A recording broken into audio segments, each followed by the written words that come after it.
The 10 Avatars of Vishnu, Dashavatara. Part 1, Matsya the Fish, the first savior of the flood. In the long cycle of Hindu mythology, Vishnu is believed to descend into the world whenever cosmic balance is lost, and the first of these incarnations is Matsya the Fish. The story of Matsya emerges from the primordial times when humanity was threatened by a devastating deluge. In this form, Vishnu is not a grand warrior or a noble king, but a humble aquatic being, proving that divinity takes shapes that fit the needs of the moment. The myth carries echoes of universal flood stories found in many cultures, but it is given uniquely Indian contours, binding together themes of preservation, dharma, and cosmic order. Matsya thus represents not only the beginning of the 10 avatars, but also the beginning of divine intervention in history. The tale begins with Manu, the primordial man who is considered the ancestor of humanity. While performing his daily ablutions in the river, he discovered a tiny fish struggling against the current. Out of compassion, Manu placed the fish into a jar of water and cared for it. But as days passed, the fish began to grow larger, demanding bigger and bigger vessels, then ponds, then lakes, and finally, the sea itself. Manu realized that this was no ordinary creature, but a manifestation of Vishnu himself, testing human kindness and devotion. The moment reveals a central lesson. Divinity often arrives disguised in small and fragile forms, and recognition of the sacred depends on the humility of human beings. Manu's willingness to nurture what seemed insignificant set the stage for the salvation of all life. Matsya warned Manu of an impending catastrophe, a cosmic flood that would soon engulf the entire world. He instructed Manu to build a massive boat, and to gather within it the seeds of all plants, the pairs of all animals, and the sages who preserved spiritual knowledge. When the waters rose, Manu's ark floated aimlessly until Matsya appeared in his vast and majestic form, no longer a small fish, but a cosmic being of enormous size. To guide the ark through the tempestuous waves, Matsya offered his horn, and Manu tied the vessel to it with the serpent Vaski as a rope. The image of the god in fish form towing the boat through chaos became one of the most enduring symbols of preservation, with Vishnu safeguarding both material creation and the wisdom needed to rebuild civilization. The flood in the Matsya narrative is not merely a physical disaster, but also a metaphor for the dissolution of order into chaos, a recurrent theme in Hindu cosmology. At the end of each cosmic cycle, destruction overwhelms creation, only to be followed by renewal. By guiding Manu and saving the seeds of life, Matsya ensures that the eternal rhythm of birth, death, and rebirth continues. In this sense, Matsya is the preserver not only of living beings, but of the principle of continuity itself. Without this preservation, no future age, no Ramayana or Mahabharata, no societies or philosophies would be possible. Matsya sets the stage for history itself to unfold again and again. What makes the story of Matsya striking is its blending of myth with natural symbolism. In the Indian subcontinent, floods have been both blessings and disasters since ancient times. Rivers like the Ganges and Yamuna sustain agriculture but also cause devastation when they overflow. The Matsya avatar reflects humanity's intimate connection with water, its dependence and vulnerability. By appearing as a fish, Vishnu embodies the very element that threatens destruction, turning danger into salvation. This transformation carries a profound ecological message, reminding people that the same forces that appear hostile are also those that sustain life when approached with reverence and wisdom. Philosophically, the Matsya avatar also highlights the beginning of dharmic responsibility. Manu, by listening to Vishnu's warning and following his guidance, fulfills his role as the protector of humanity. He is not saved alone. Rather, he carries with him the seeds of all creation, ensuring the survival of both physical life and moral order. The ark becomes a symbol of collective preservation, where individual faith and action contribute to the welfare of all beings. This contrasts with other flood myths, where survival is often limited to one family or one tribe. In Hindu cosmology, the concern is universal, extending to every form of life, and Vishnu's intervention reflects the inclusiveness of dharma. The imagery of the serpent Vasuki binding the ark to Matsya adds further layers of meaning. Serpents in Indian mythology often symbolize primal energy, cyclical time, and the forces that lie beyond human control. By enlisting Vasuki, Matsya demonstrates that even the raw and untamed powers of the cosmos can be harnessed for preservation when aligned with divine will. The ark, the rope, and the fish together form a trinity of human effort, cosmic energy, and divine intervention, suggesting that salvation is never the work of one element alone, but of harmony among many. Matsya's role extends beyond mere survival, for he also retrieves the Vedas, the sacred knowledge lost in the waters of chaos. According to some traditions, a demon had stolen the scriptures and hidden them beneath the flood, and Vishnu in his fish form descended to recover them. This act signifies that knowledge, not only physical life, must be preserved if civilization is to be reborn. The return of the Vedas to Manu and the sages underscores that wisdom is as essential as food and shelter in rebuilding the world. By saving both seeds and scriptures, Matsya ensures that humanity retains both material and spiritual foundations after the flood. The Matsya narrative thus weaves together myth, philosophy, and cosmology into a story of first beginnings. As the earliest avatar, Matsya sets a precedent for all the others. Vishnu will always intervene in the moment of crisis, assuming a form suited to the nature of the threat. The fish may seem humble compared to later avatars like Rama or Krishna, but in the cosmic order its role is foundational. Without preservation in the first place, there could be no progress, no moral lessons, no battles between gods and demons, and no growth of civilizations. Matsya is the silent but essential savior, the one who ensures that history has a chance to begin again. The flood story of Matsya also resonates with myths across the world, from Noah's Ark in the Bible to Utnapishtim in the Epic of Gilgamesh. Each culture interprets the flood differently, but all emphasize themes of destruction, survival, and renewal. What sets Matsya apart is the strong emphasis on preservation of both nature and knowledge, and the portrayal of the divine not as distant judge, but as active guide and companion in the struggle against chaos. Vishnu does not merely decree survival, but personally tows the ark, embodying intimacy and involvement in human fate. This closeness has made the Matsya avatar a powerful symbol of divine compassion. In temples and art, Matsya is often depicted with the upper body of a man and the lower body of a fish, holding conch and discus or guiding the ark. These images serve not just as reminders of a mythic flood, but as visual affirmations of the principle of preservation. They speak to the timeless human fear of being overwhelmed by forces beyond control, and the equally timeless hope that a guiding presence will offer deliverance. In worship, Matsya embodies assurance, the promise that life will not be extinguished, even in the greatest of catastrophes.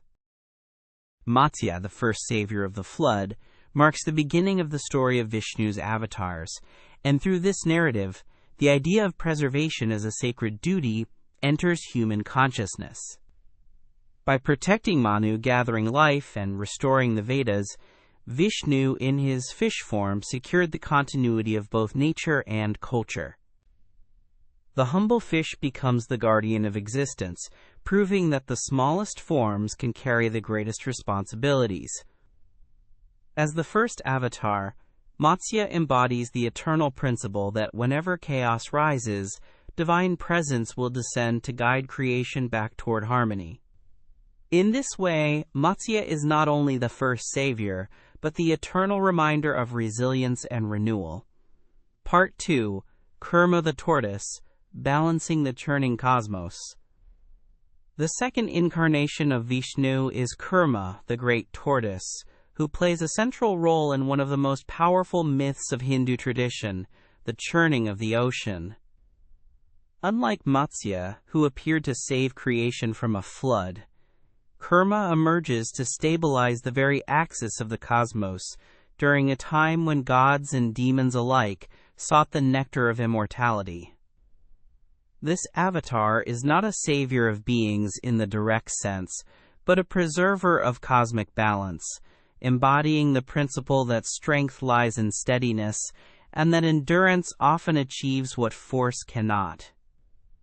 The tortoise, slow and enduring, becomes the support for an enterprise of universal proportions, turning Vishnu into the foundation of cosmic order itself. The background to the story is a conflict between the Devas, or gods, and the Asuras, or demons. Both desired Amrita, the nectar of immortality hidden within the depths of the ocean of milk, which represented the unmanifest potential of creation. Neither group could obtain it alone, so they struck a temporary truce and decided to churn the ocean together. This immense undertaking required a churning rod and a rope, for the task was conceived as a cosmic version of producing butter from milk, a metaphor deeply rooted in Indian culture. The Devas chose Mount Mandara as the rod and the great serpent Vasuki as the rope, but when the mountain was placed in the ocean, it immediately sank, unable to stay afloat. It was at this critical moment that Vishnu descended as Kurma, the colossal tortoise, to bear the mountain on his back and ensure that the churning could take place. The image of Vishnu as Kurma is striking in its symbolism. The tortoise, with its solid shell, is a creature that carries its home and foundation within itself. By taking this form, Vishnu embodies the principle of support, demonstrating that stability is the hidden strength behind every act of creation. Without a base, no movement can happen, and without balance, no achievement is possible. Kurma shows that preservation sometimes requires not action in the form of intervention, but patient endurance in the form of holding things steady. As Mandara rotated, turning with Vasuki, as the rope pulled by gods on one side and demons on the other, Kurma bore the weight calmly, unmoving, letting the cosmic enterprise unfold above him. The churning of the ocean, or Samudra Manthan, is one of the most famous episodes in Hindu mythology. From the ocean arose not only Amrita, but also many wondrous and terrible things, including the goddess Lakshmi, the divine physician Dhanvantari, carrying the nectar, the celestial cow Kamadhenu, the wish-granting tree Kalpavriksha, and the deadly poison Halahala, which threatened to destroy all creation until Shiva consumed it. This vast array of outcomes illustrates that from effort and struggle arise both blessings and dangers, and that the quest for immortality or wisdom cannot avoid the release of destructive forces. Kurma's presence in the myth highlights the necessity of balance during such processes, for without a steady base, the churning would collapse into chaos. The philosophical depth of the Kurma avatar becomes clear when one considers the symbolism of churning itself. The ocean represents the unconscious depths of existence, the storehouse of all potential, while the act of churning is the disciplined effort of beings seeking to bring forth hidden treasures. The rope of Vasuki signifies energy, sometimes painful, sometimes beneficial, and the mountain symbolizes focus or axis around which effort revolves. Kurma, the tortoise, is the ground of being, the substratum upon which this entire enterprise rests. In yogic traditions, this is often compared to the human practice of meditation, where the restless mind must be stabilized on a steady foundation for inner treasures of realization to emerge. Without the steadiness of kurma, the practice would collapse into distraction or despair. The tortoise as a symbol carries meaning in Indian thought beyond the avatar itself. In the Bhagavad Gita, Krishna tells Arjuna that the wise person is like a tortoise, who withdraws his senses into himself, as the tortoise withdraws its limbs into its shell. This imagery conveys self-control, patience, and detachment, qualities necessary to preserve inner balance. By taking the form of Kurma, Vishnu reflects this ideal at a cosmic scale, showing that restraint and stability are as divine as power and brilliance. Just as the tortoise can live both on land and in water, bridging two elements, Kurma bridges the realms of chaos and order, standing between gods and demons, allowing their struggle to produce creation rather than destruction. In the narrative, Kurma is not a figure of dominance but of cooperation. He does not fight or destroy, but quietly supports the joint endeavor of devas and asuras. This highlights an important truth about preservation. The divine does not always intervene through dramatic acts of violence, but often through quiet, unseen foundations. In many depictions, Vishnu as Kurma remains beneath the surface, his back hidden under the ocean, while the great events play out above. His role is silent but indispensable, a reminder that much of what sustains life is unseen, whether it be the earth beneath our feet or the values and principles that underlie societies. The outcome of the churning also reveals the nature of dharma and cosmic justice. Though gods and demons worked together, ultimately the nectar of immortality was claimed by the devas, ensuring the preservation of order in the universe. Kurma's support enabled the process, but Vishnu himself, in another form, intervened later to ensure that the asuras would not gain control of the Amrita. Thus, the tortoise avatar is both a foundation and a stage setter, allowing the drama of dharma to unfold in ways that protect balance. By stabilizing Mandara, Kurma made it possible for the treasures of creation to emerge, but the distribution of those treasures depended on subsequent divine actions. In cultural memory, Kurma has remained a less dramatic avatar compared to Narasimha or Krishna, but his symbolic importance is profound. He embodies the quiet power of patience, the strength of support, and the indispensability of a foundation in every endeavor. Temples dedicated to Kurma exist in India, often with images of Vishnu in tortoise form holding up the mountain. Rituals associated with him often emphasize stability and balance, seeking blessings for endeavors that require perseverance and endurance. Farmers, builders, and meditators alike can look to Kurma as the divine reminder that lasting results are born not of haste but of steady effort. Beyond mythology, the Kurma story has been read as an allegory of human development. Just as devas and asuras churn the ocean, human beings churn their own consciousness, pulling between higher and lower impulses, striving to bring forth wisdom and strength. The poison that emerges first represents the suffering and obstacles one must face, and the treasures that follow symbolize the rewards of perseverance. Kurma, in this analogy, is the stable self or inner witness, the part of us that endures quietly, allowing the turmoil of life to play out without collapsing. It is this inner tortoise that ensures survival through chaos, granting us the strength to continue until the nectar of insight or peace emerges. The tortoise avatar also connects to cosmological images in Hindu thought Some traditions imagine the world itself resting upon the back of a cosmic tortoise, steady and unmoving beneath the shifting play of creation. This image parallels Kurma's role in the myth, suggesting that stability is not an occasional intervention but a constant condition of existence. The tortoise becomes the archetype of the base upon which the world rests, the support that is often unnoticed but always present. In this sense, Kurma is not only an avatar of Vishnu, but also a metaphor for Vishnu's eternal role as the preserver, the one who underlies all creation.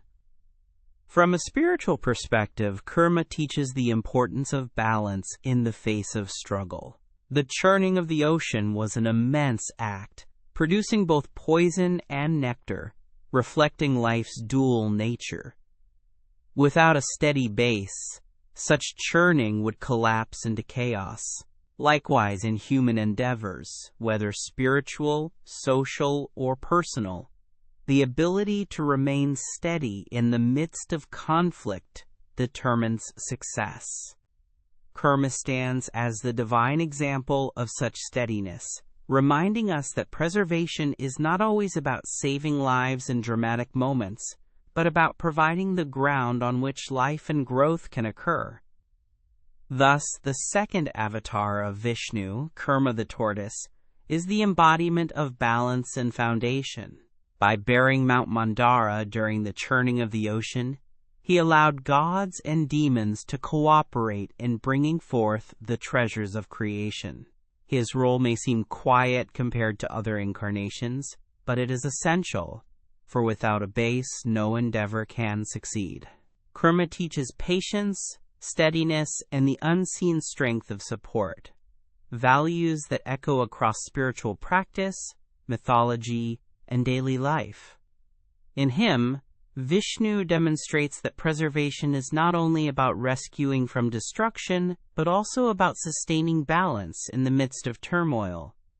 Through Kurma, the cosmic order found its footing, and humanity found a lesson in endurance. Part 3. Varaha the Boar, Earth's Dramatic Rescue. The third incarnation of Vishnu is Varaha, the mighty boar who descends to save the earth itself from being submerged in the cosmic waters. If Matsya preserved life during the Great Flood and Kurma upheld the axis of creation during the churning of the ocean, Varaha takes preservation a step further by rescuing the very planet upon which life depends. The myth of Varaha is among the most dramatic of the Dashavatara, presenting Vishnu in the form of a fierce animal whose primal strength embodies divine power. In this form, Vishnu reveals that the divine can manifest through instinct and raw force, as much as through wisdom and patience. For sometimes the preservation of the cosmos demands not balance, but battle. The story begins with the demon Hiranyaksha, whose name itself suggests golden eyes or golden desire. He was born of the sage Kashyapa and the goddess Diti, making him part of the Asura lineage that frequently opposed the gods. Through austerities and devotion, Hiranyaksha obtained immense boons that made him nearly invincible. His arrogance grew with his power, and in his pride he challenged the very order of creation. In a fit of defiance, he carried the earth, personified as the goddess Bhudevi, into the depths of the cosmic ocean and hid her there. The act was not only one of violence, but of symbolic chaos, for the removal of Earth from its rightful place threatened to unravel the balance of the universe. Without the Earth, the cycle of creation would end, and with it all beings would perish. It was then that Vishnu took the form of a boar. The choice of this form is deeply symbolic. The boar is a creature known for its immense strength, and for its ability to root deep into the ground, unearthing what is hidden beneath. In assuming this form, Vishnu expressed both the ferocity required to confront Hiranyaksha and the earth-seeking quality necessary to bring Bhudevi back from the waters.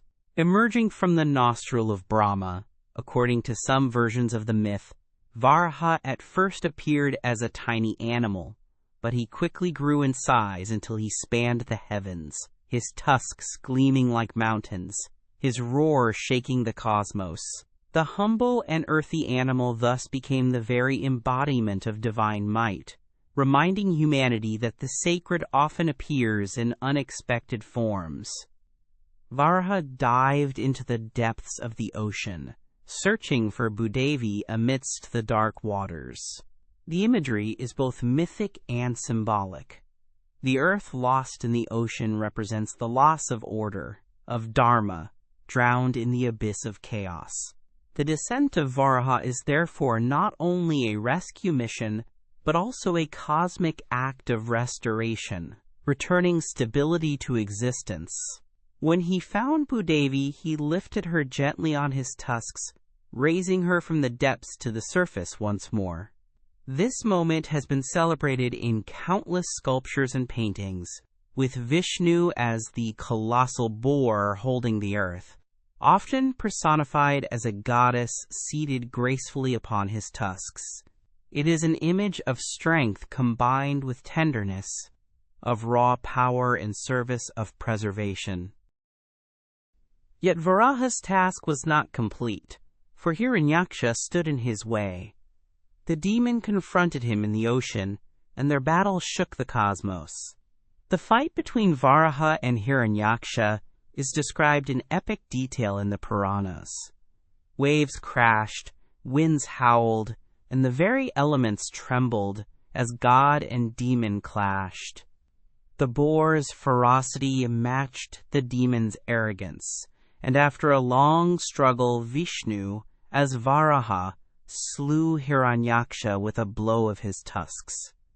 With the demon defeated and the earth restored to her rightful place, the cosmic balance was re-established. The victory of Varaha was not only a triumph over a single asura, but also a reaffirmation of the eternal truth that no force of chaos can overwhelm the sustaining power of dharma for long. The symbolism of Varaha's rescue of Bhudevi has inspired many layers of interpretation. On one level, it is a cosmic myth explaining how the earth was saved from destruction. On another, it speaks to the relationship between the divine and the natural world. The earth is personified as a goddess, emphasizing her sacredness, and the fact that Vishnu himself takes on the task of saving her highlights the importance of environmental preservation. In this sense, Varaha can be seen as one of the earliest ecological symbols in mythology, reminding humanity that the earth itself must be protected if life is to continue. The image of the god carrying the earth on his tusks conveys reverence for the planet, portraying it not as inert matter but as a living, divine being worthy of rescue and care. Philosophically, the Varaha avatar also represents the descent of the divine into the depths of existence. By plunging into the cosmic ocean, Vishnu demonstrates that divinity is not aloof from the struggles of creation, but willing to descend into darkness to bring light. The boar's rooting nature symbolizes the search for truth, hidden beneath ignorance and illusion. Just as Varaha dives deep to recover the earth, seekers must dive into the depths of their own consciousness to recover the hidden self, the Atman, submerged beneath the waters of desire and delusion. In this way, the myth can be read as an allegory for spiritual practice, where the divine within us takes the form of Varaha to rescue our own groundedness and stability. In art and temple architecture, the Varaha avatar has been depicted with grandeur and devotion. The Udayagiri caves in Madhya Pradesh contain one of the most famous sculptures of Varaha, dating back to the Gupta period. Here, the colossal boar lifts the earth goddess, surrounded by gods and sages paying homage to the act of cosmic rescue. The sheer scale of the sculpture conveys the magnitude of the event, while the details emphasize the reverence accorded to both Varaha and Bhudevi. Such depictions reveal how central this myth was to the imagination of ancient India. embodying both cosmic drama and devotional intimacy. The battle with Hiranyaksha also symbolizes the eternal struggle between arrogance and humility, between forces that seek to disrupt order and those that preserve it. Hiranyaksha, with his immense power and pride, represents the tendency of ego to disrupt harmony by placing itself above all else. Varaha, by contrast, though fierce and primal, acts not out of pride, but out of service to creation. The boar's ferocity is tempered by compassion for the earth, making his strength purposeful rather than destructive. The myth therefore teaches that true power lies not in domination, but in preservation, not in uprooting for personal gain, but in lifting for the sake of all. The Varaha avatar also reflects the adaptability of Vishnu's manifestations. Just as Matsya and Kurma took forms suited to their tasks, Varaha takes the form of an animal capable of rooting and lifting. The message is clear. The divine assumes whatever form is necessary to restore balance, no matter how humble or unexpected. In this flexibility lies the timeless relevance of the Dashavatara, for each avatar addresses a different crisis, showing that preservation requires responsiveness to context. Varaha's boar form may seem strange at first, but it perfectly suits the task of rescuing the earth from the depths, embodying the idea that nothing in creation is too lowly to serve as a vehicle of divinity. On a more psychological level, the Varaha myth can be understood as the rescue of stability in the face of chaos within the human mind. The earth represents grounding, the foundation of life, while the cosmic ocean represents the unconscious, vast and unstable. When the foundation is submerged in this ocean, life loses its balance. The descent of Varaha symbolizes the intervention of divine consciousness to restore grounding, to lift the self from drowning in confusion or despair. In this sense, every individual may experience Varaha within, whenever they find themselves saved from overwhelming chaos by an inner strength that emerges unexpectedly, fierce yet compassionate, rooting them back into stability. Culturally, the story of Varaha has influenced rituals, festivals, and devotional practices. Bhudevi, as the rescued goddess, is worshipped in many temples alongside Vishnu, symbolizing the inseparable connection between the preserver and the earth. The act of Varaha lifting the earth is remembered in hymns and stories, reminding devotees of the divine concern for the world they inhabit. The myth also underscores a collective responsibility. If the divine cares for the earth, so too must humanity, for preservation is not only divine duty, but human obligation. In times of ecological crisis, the Varaha story resonates with renewed urgency, urging humanity to act as preservers rather than destroyers. Thus, the third avatar of Vishnu, Varaha the Boar, is a story of dramatic rescue and cosmic restoration. By defeating Hiranyaksha and lifting Bhudevi from the ocean, Vishnu preserved not only the earth, but the very possibility of life and order. The form of the boar symbolizes primal strength and persistence, qualities necessary to confront chaos and arrogance. At the same time, the tenderness with which Varaha carries the earth underscores that preservation is motivated by compassion as much as by power. The myth speaks on many levels, as cosmic drama, as spiritual allegory, as ecological symbol, and as a moral lesson about the nature of true strength. Through Varaha, Vishnu reminds humanity that even in the darkest depths, divine power descends to restore balance, and that the earth itself, sacred and fragile, will always be held aloft by those who value preservation over destruction.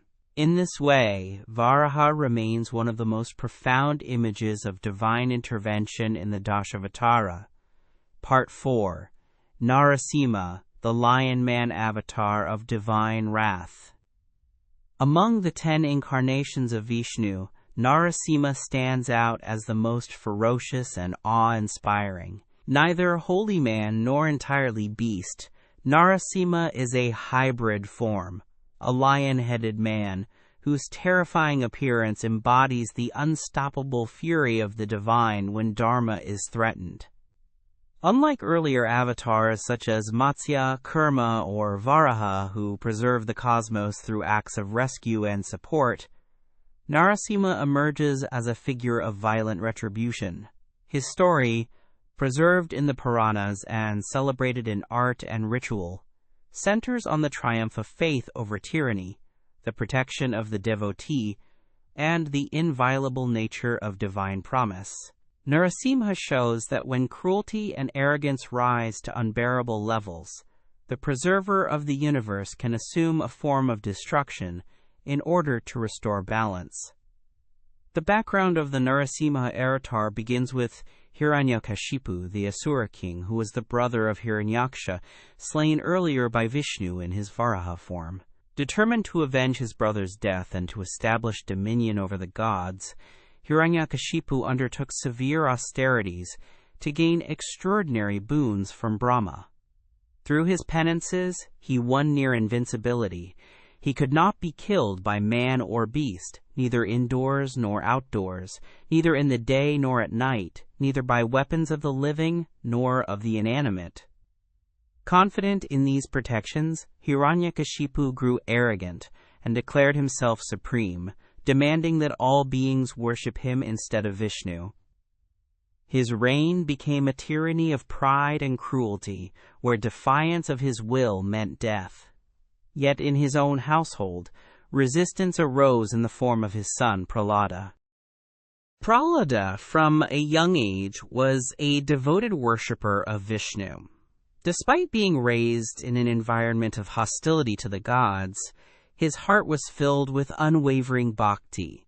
No threats or punishments could shake his devotion. Hiranyakashipu tried repeatedly to kill his son for this disobedience. He attempted to poison him, to trample him with elephants, to burn him in fire, and to drown him in water. Each time, Vishnu protected Prahlada, and the boy's faith only deepened. This contrast between the demonic father and the devout son forms the moral center of the Narasimha myth. It reveals the indestructibility of devotion, the inability of tyranny to extinguish true faith, and the inevitability of divine protection for those who surrender wholeheartedly to the preserver of the cosmos. The climax of the story arrives when Hiranyakashipu, enraged at Prahlada's persistence, demands to know where his god Vishnu resides. Prahlada answers with simple faith. Vishnu is everywhere, in all things, within and without. In his arrogance, Hiranyakashipu strikes a pillar and mockingly asks if Vishnu is present even there. At that moment, Vishnu bursts forth from the pillar in a form that defies categories. Narasimha, half man and half lion, his body blazing with fury, his claws sharp, his roar shaking the worlds. This sudden appearance from an inanimate object fulfills the conditions of Brahma's boon, circumventing the protections that Hiranyakashipu thought made him immortal. Vishnu, as Narasimha, demonstrates that divine power is beyond the limits of cleverness and beyond the grasp of human or demonic calculations. The killing of Hiranyakashipu is described in vivid, almost terrifying imagery. Narasimha, in his wrath, seizes the demon king at twilight, neither day nor night. He drags him to the threshold of a doorway, neither inside nor outside.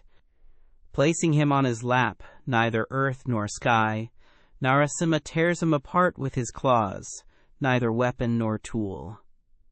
Each aspect of Brahma's boon is satisfied, yet each is transcended, showing that the divine can always find a way to fulfill justice beyond the boundaries of worldly reasoning.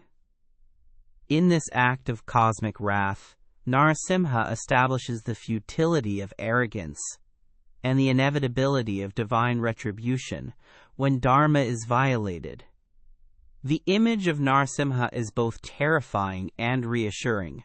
To the wicked and arrogant, he is a nightmare, a force of unstoppable destruction. To the innocent and the devout, he is the protector, the embodiment of divine love expressed in fierce defense. This duality reflects the complexity of Vishnu's role as preserver. Preservation sometimes requires tenderness, as with Matsya saving Manu, but at other times it requires violence, as with Narasimha tearing apart a tyrant. The wrath of Narasimha is not blind rage, but purposeful fury, directed solely at the oppressor, while sparing the devotee. In this lies a profound teaching. Divine wrath is inseparable from divine compassion, for the destruction of tyranny is at once the protection of the innocent. In art and ritual, Narasimha is a powerful presence. Temples across India feature striking images of the Lion Man, often showing him seated with Hiranyakashipu across his lap, claws extended, entrails spilling, eyes blazing with divine fury. Devotees see in this form not merely horror, but assurance, the guarantee that evil will never triumph forever.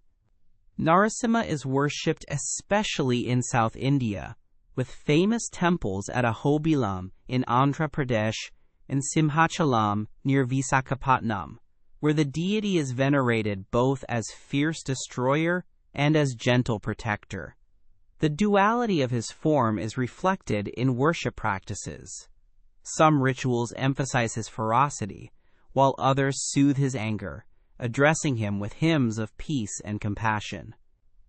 Philosophically, the Narasimha avatar symbolizes the principle that the divine transcends human categories. Hiranyakashipu sought immortality by defining boundaries: man and beast, day and night, indoors and outdoors. Narasimha's form demonstrates that Vishnu is beyond such divisions, existing in the spaces between categories, in the thresholds of existence.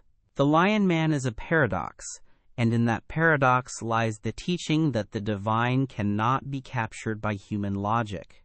The story teaches that cleverness cannot outwit truth, and that ultimate reality will always find a way to manifest when dharma is at stake. Narasimha thus becomes a symbol of the unexpected, the eruption of divine presence in forms we cannot anticipate, breaking through the walls of arrogance and disbelief. The story of Prahlada and Narasimha also holds immense devotional significance. Prahlada is celebrated as the ideal devotee, whose faith is unshakable even in the face of torture and threat. His devotion is not based on ritual or material gain, but on pure surrender to Vishnu. In protecting him, Narasimha reveals that the bond between devotee and deity is stronger than the power of any tyrant. For countless generations, devotees have drawn strength from this story, finding in Prahlada's example the courage to persist in faith against adversity. Narasimha becomes not only a mythic figure, but a living presence for worshippers, the protector who will burst forth whenever the faithful call in dire need. On a psychological level, Narasimha represents the eruption of inner strength against the tyranny of fear and ego. Hiranyakashipu symbolizes arrogance, the inflated self that denies the divine, while Prahlada symbolizes faith and humility. Within the human heart, these forces are in constant tension. When arrogance grows too strong, the hidden strength of the divine emerges, tearing apart the ego with the claws of truth. Narasimha's terrifying form can be read as the shock of realization, the moment when false pride is destroyed and the soul is restored to its rightful ground in devotion. Thus the myth speaks not only of cosmic drama, but of inner transformation. In broader cultural memory, Narasimha has become a symbol of divine intervention at the moment of greatest need. His sudden appearance from the pillar reminds believers that the divine is always present, even in inanimate things, and that salvation can erupt at any time, in any place. For communities facing oppression, Narasimha embodies the assurance that tyranny will not last forever, that justice will come in forms unimaginable. His ferocity offers comfort to the oppressed, promising that the preserver of the cosmos is not distant, but ready to fight fiercely for the devotee. At the same time, Narasimha's story raises important reflections on the nature of divine violence. Unlike Parashurama, whose wrath spans generations, Narasimha's violence is swift, targeted, and purposeful. Once Hiranyakashipu is slain, his wrath subsides, and he is pacified by the prayers of Prahlada and the hymns of the gods. This teaches that divine fury is not an endless force, but a momentary intervention, necessary only until balance is restored. Preservation requires not perpetual violence, but timely and decisive action against injustice. Narasimha embodies the principle that wrath, when aligned with compassion and purpose, can itself be an instrument of preservation. Thus, the fourth avatar of Vishnu, Narasimha the Lion Man, is one of the most powerful expressions of divine intervention in the Dashavatara. His story weaves together themes of devotion, tyranny, faith, and justice, showing how the preserver of the cosmos can appear in terrifying forms to protect the innocent. He emerges from a pillar to fulfill the promise to Prahlada, transcending the limits of categories and defying human logic. His claws tear apart arrogance. His roar shakes the cosmos, yet his heart beats with compassion for his devotee. Narasimha is the embodiment of divine wrath in service of divine love, the fierce protector who reminds humanity that dharma will always triumph, even in the darkest of times. Through him, Vishnu teaches that faith is indestructible, arrogance is futile, and the divine presence, however unexpected its form, will always arise to preserve the balance of creation. Part 5. Vamana, the dwarf who claimed the universe. The fifth incarnation of Vishnu, Vamana, is among the most subtle and profound of the Dashavatara. Unlike the ferocity of Narasimha, or the raw strength of Varaha, Vamana's power lies in humility, cleverness, and the quiet but irresistible force of dharma. He appears not as a terrifying beast or a mighty warrior, but as a diminutive Brahmin dwarf, small in stature but infinite in presence. Through Vamana, Vishnu demonstrates that divine preservation is not always achieved by brute strength or dramatic battle. Sometimes it is achieved by wisdom, strategy, and the careful balancing of cosmic order. The story of Vamana centers on the confrontation between the god and the demon king Bali, one of the most fascinating figures of Hindu mythology, whose generosity and devotion make the tale as morally complex as it is inspiring. The myth begins with the Asura Bali, the grandson of Prahlada, who was himself the great devotee of Vishnu saved by Narasimha. Bali, inheriting the piety and strength of his lineage, became a mighty ruler.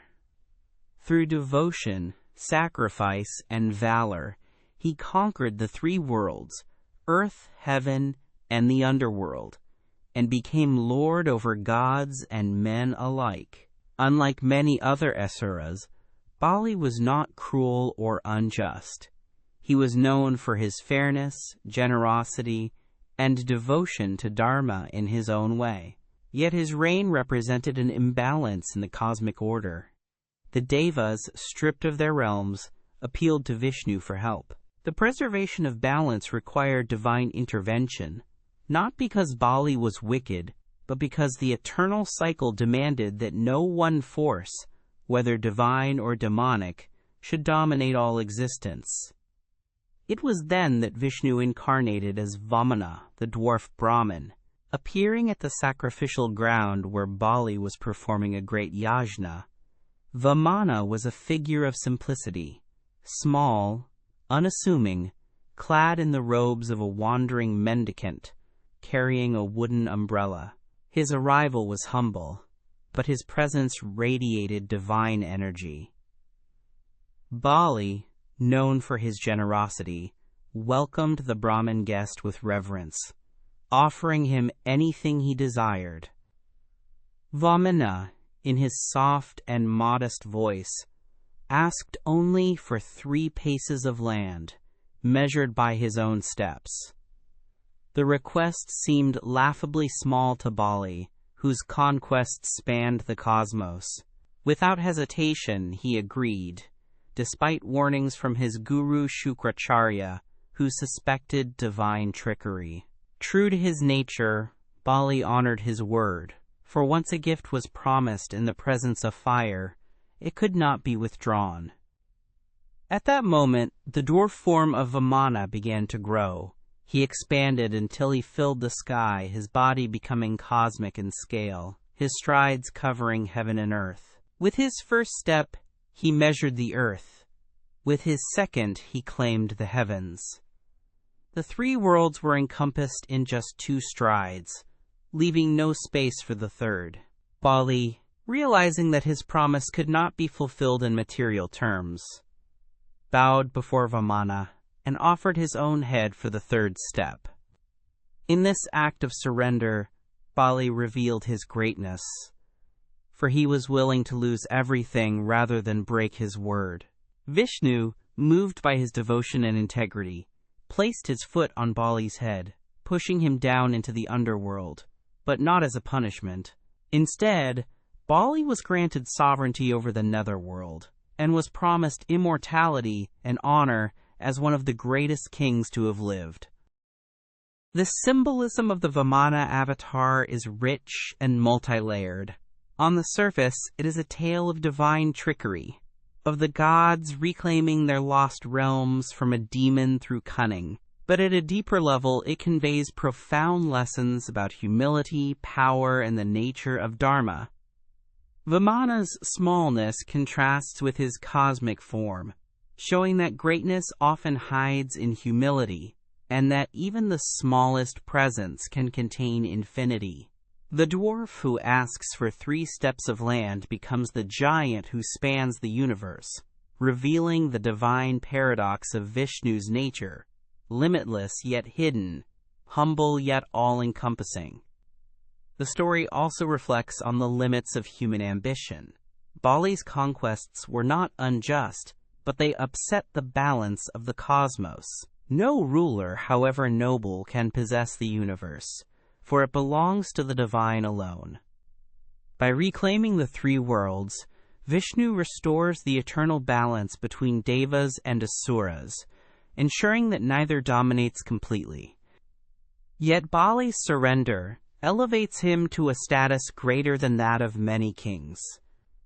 His defeat is transformed into spiritual victory, for in bowing before Vishnu, he attains immortality through devotion. Thus, the story teaches that true greatness lies not in worldly power, but in surrender to the eternal. The Vamana avatar has been celebrated in ritual, literature, and festival. In South India, especially in Kerala, the festival of Onam commemorates the return of Bali from the underworld, when he is believed to visit his people each year. Onam is not a mourning of Bali's defeat, but a joyful celebration of his generosity and continued presence. The people decorate their homes with floral patterns, prepare feasts, and welcome the spirit of their king with devotion and love. This enduring tradition reflects the unique aspect of the Vamana story. The supposed antagonist, Bali, is not vilified but revered, and his legacy endures as one of devotion, sacrifice, and generosity. Vishnu's intervention did not destroy him, but enshrined him in cultural memory as an ideal ruler. Philosophically, the Vamana tale can be read as an allegory of spiritual expansion. The dwarf represents the limited ego, the small self that believes it can claim and control existence. But when divine consciousness expands, it reveals itself as infinite, encompassing all that is. The three strides of Vamana symbolize the transcendence of material, celestial, and spiritual realms, showing that the divine pervades all levels of being.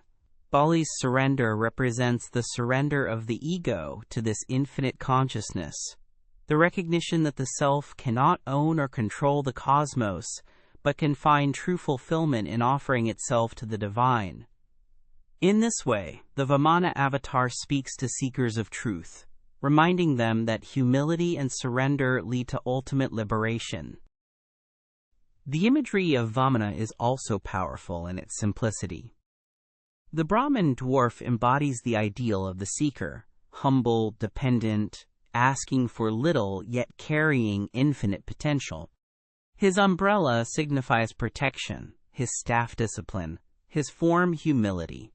But within this smallness lies immeasurable greatness, for divinity often hides in the least expected forms.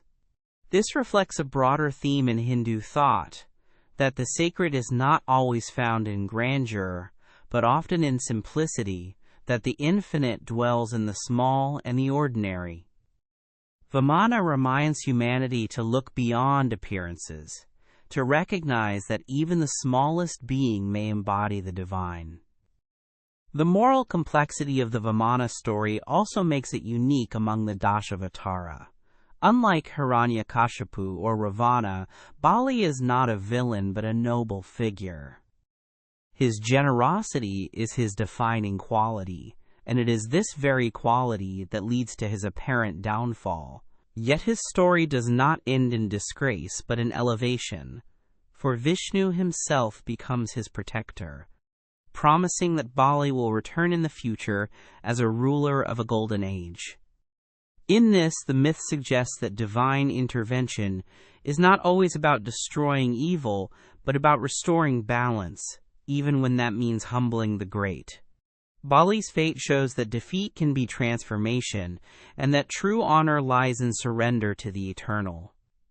On a psychological level, the Vamana avatar can be understood as the divine reclaiming of space within the human heart.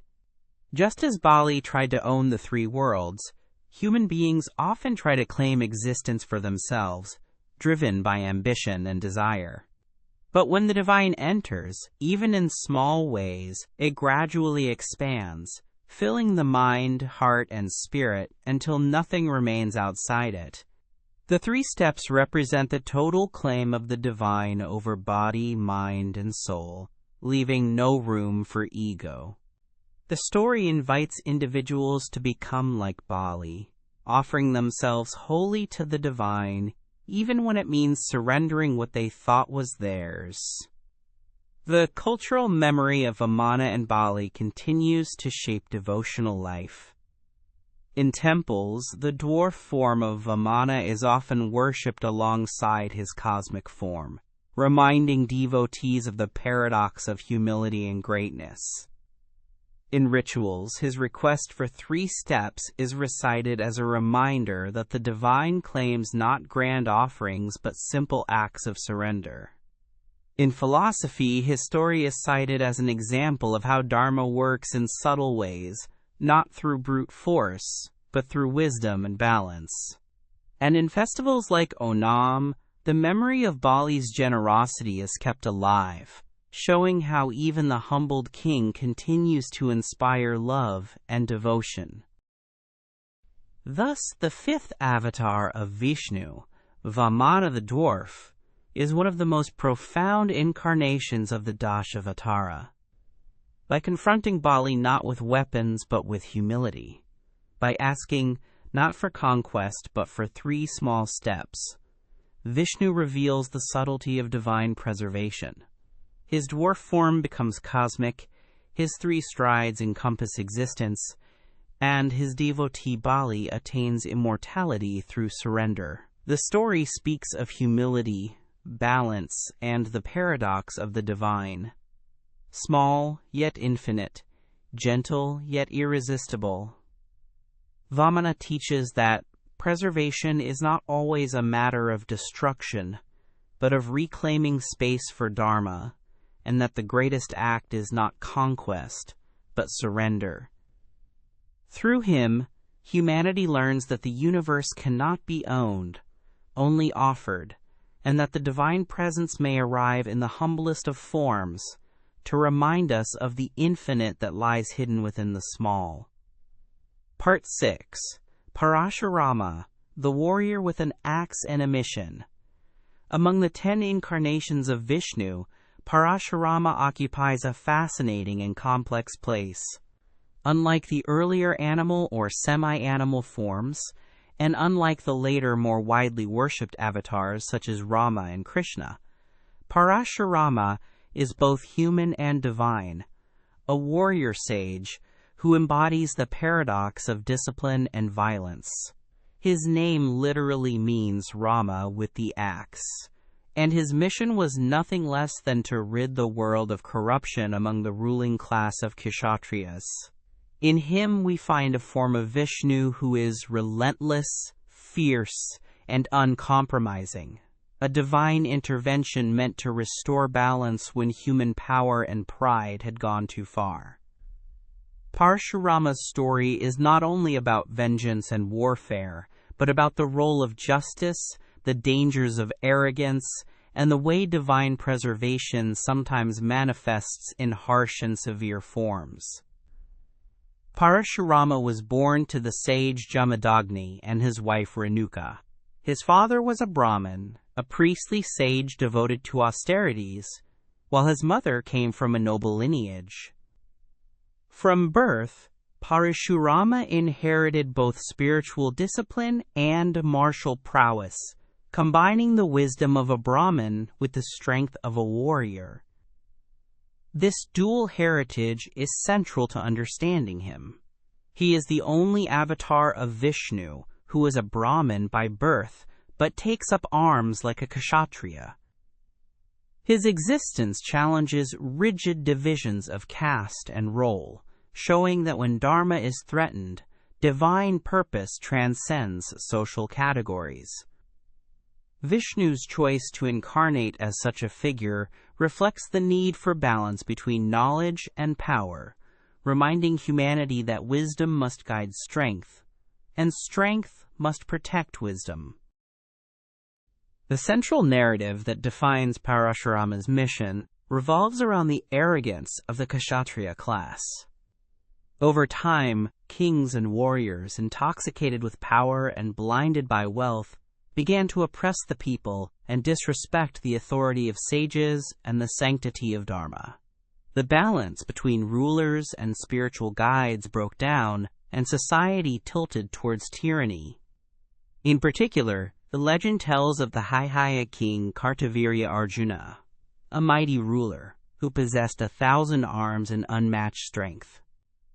Though he was initially a just ruler, his pride grew, and he began to misuse his power.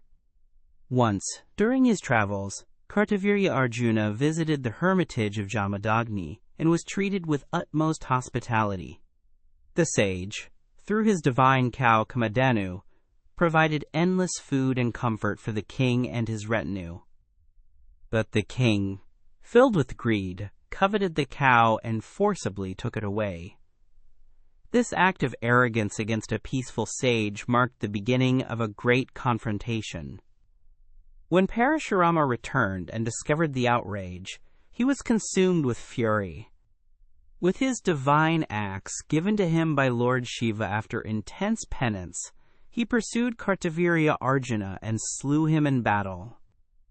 This act of vengeance, however, provoked the retaliation of the king's sons, who later attacked Jamadagni's hermitage in Parashurama's absence and brutally murdered the sage.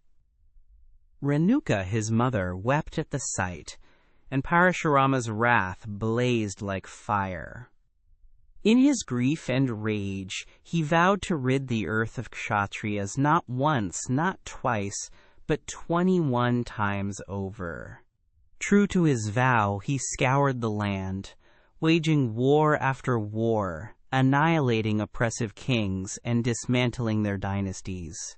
He filled rivers with their blood and left the earth cleansed of their tyranny. His campaign was not personal revenge alone, but a cosmic mission to restore balance.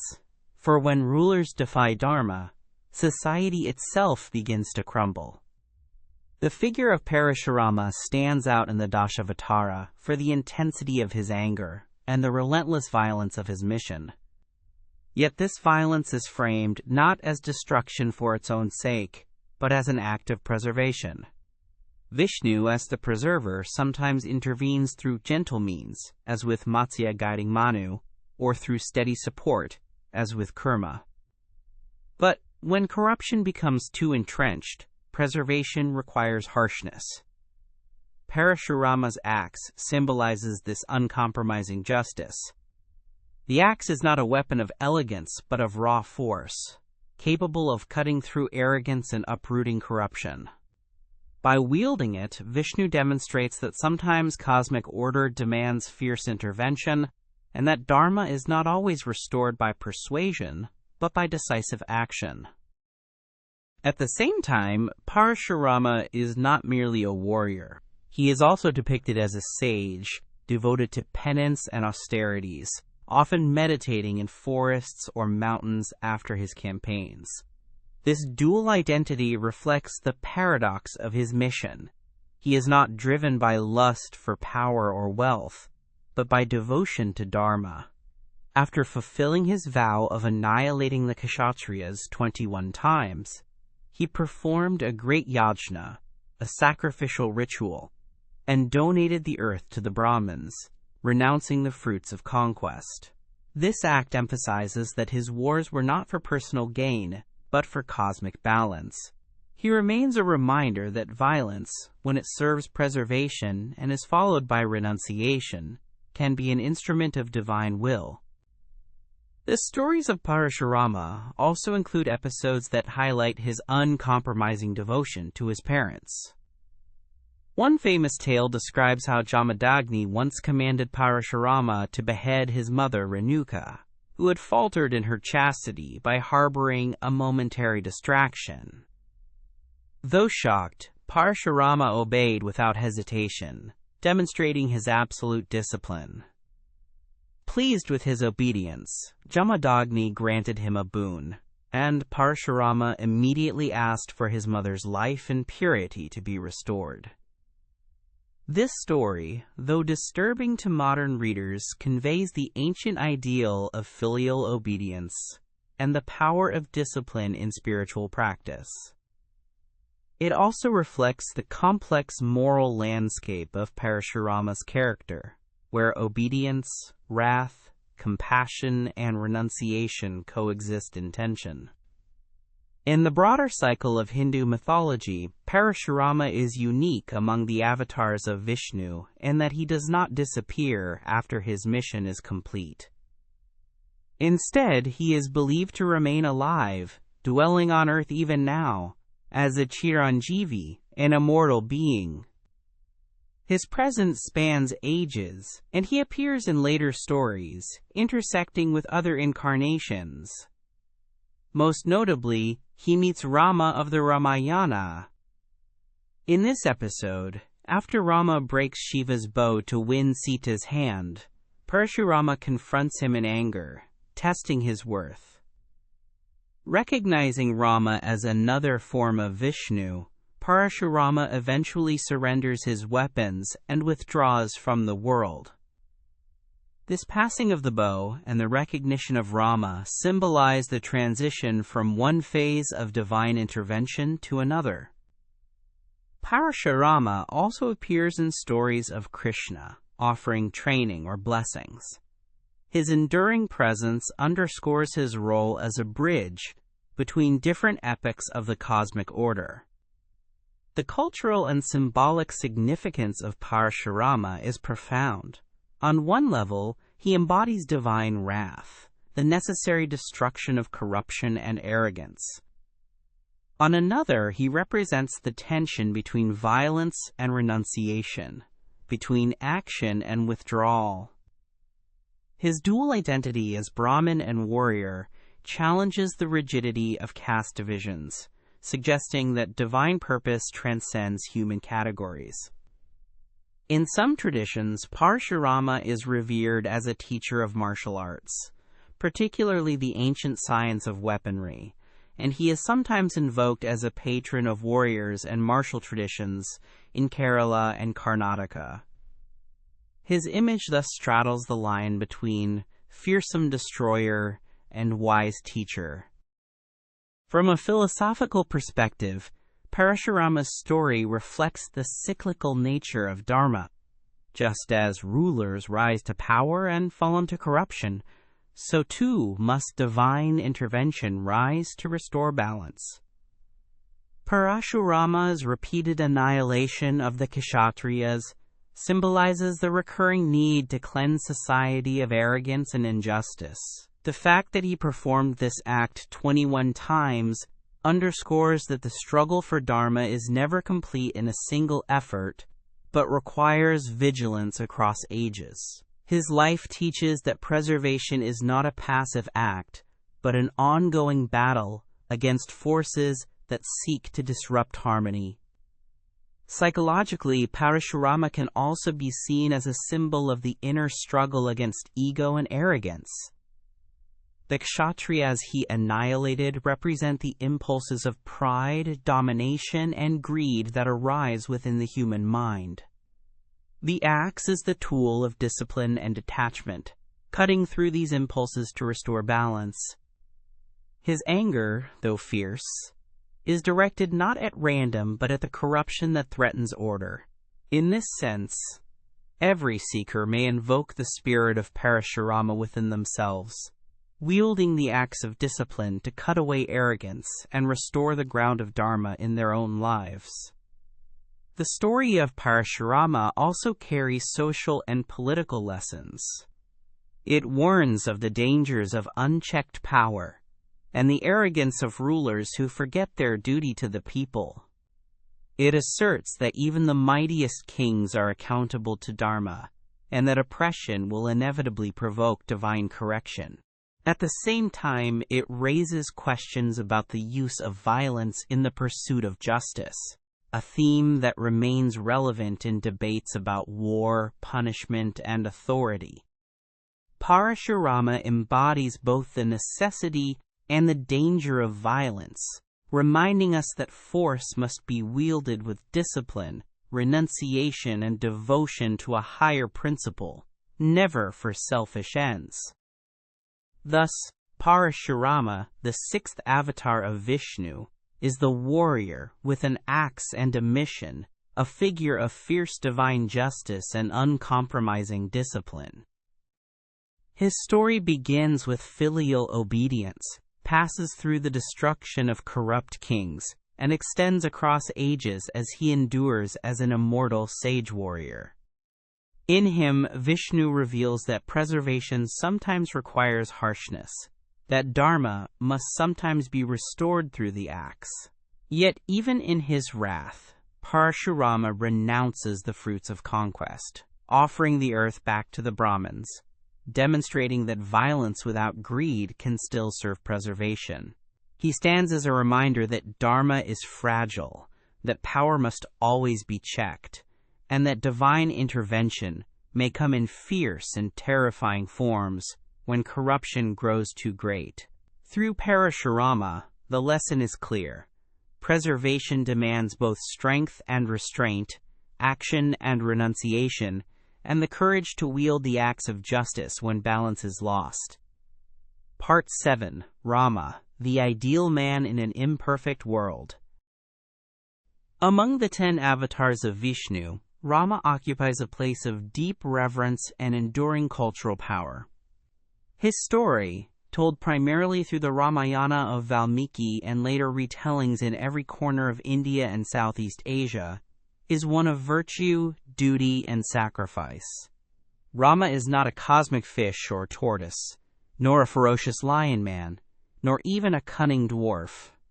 He is a human prince, later a king, who strives to live by dharma in a world filled with temptation, suffering, betrayal, and conflict. Rama is celebrated as Maryada Purushottama, the supreme man of propriety and conduct, who embodies the ideal qualities of a son, brother, husband, ruler, and warrior. Yet his life also reveals the profound challenges of trying to embody ideals in a flawed and imperfect world. His avatar teaches that preservation of dharma is not only a cosmic act, but also a deeply human struggle, enacted in daily life and difficult choices. The story of Rama begins with his birth in Ayodhya, the beloved eldest son of King Dashavatara and Queen Kaushalya. Even from a young age, Rama is portrayed as noble, gentle, and deeply committed to righteousness. His education under sages like Vishvamitra highlights his humility and obedience. In these early episodes, he learns the arts of warfare but also the deeper truths of spiritual life. His marriage to Sita, won by stringing and breaking the bow of Shiva, reflects both his strength and his worthiness. The union of Rama and Sita becomes one of the most celebrated partnerships in Indian tradition, embodying fidelity and devotion. Yet even here the seeds of trial are planted, for their love would be tested again and again by exile, separation, and suspicion. The turning point of Rama's life is the demand made by Kaikeyi, his stepmother, who calls upon a boon granted by Dasharatha to send Rama into exile for 14 years and crown her own son, Bharata, instead. Dasharatha, heartbroken but bound by his promise, watches Rama depart. Rama, though entitled to resist, accepts his exile with serenity, demonstrating his unwavering commitment to dharma even when it means personal loss. This moment defines Rama's character, the ability to uphold duty and propriety above desire or ambition. For his father, it is a tragic moment of helplessness. For Rama, it is the opportunity to show that dharma means obedience to a promise, even when unjust. The exile sets the stage for the great adventures of the Ramayana, but also frames Rama as the ideal son, one who places duty above comfort and personal gain. The years in the forest deepen Rama's portrayal as both an ideal man and a vulnerable human. Accompanied by Sita and his devoted brother Lakshmana, he lives a life of austerity, forming bonds with sages and protecting hermitages from demons. Yet the forest is also the place of greatest trials. The abduction of Sita by Ravana, the mighty king of Lanka, plunges Rama into grief and despair. His anguish at her loss reveals his humanity, for though he is divine, he feels the pain of separation as any man would. The search for Sita brings him allies in unexpected forms, particularly Hanuman and the Vanaras, whose devotion becomes central to Rama's success. The alliance with Sugriva, the friendship with Hanuman, and the bridging of the ocean to Lanka demonstrate Rama's ability to inspire loyalty and build unity among diverse beings. The battle with Ravana is the climax of the Ramayana and a profound test of Rama's role as preserver of dharma.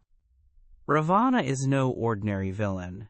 He is a learned scholar, a powerful ruler, and a devotee of Shiva, yet his arrogance and desire for Sita drive him to ruin.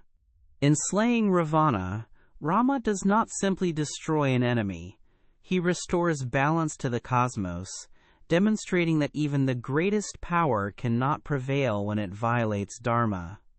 The battle also highlights Rama's role as an instrument of divine justice, for though he appears as a human warrior, he is Vishnu himself, descending to end the tyranny of Ravana and to protect the order of the world. Yet Rama's victory is not celebrated with unalloyed triumph. it is tempered by the challenges that follow, reminding us again that dharma is never simple. Perhaps the most debated aspect of Rama's life is his treatment of Sita after her rescue. Doubts about her purity, voiced by others and accepted by Rama, lead to her trial by fire, in which she proves her chastity. Later, after Rama is crowned king of Ayodhya, rumors among his subjects compel him to banish Sita despite his personal love for her.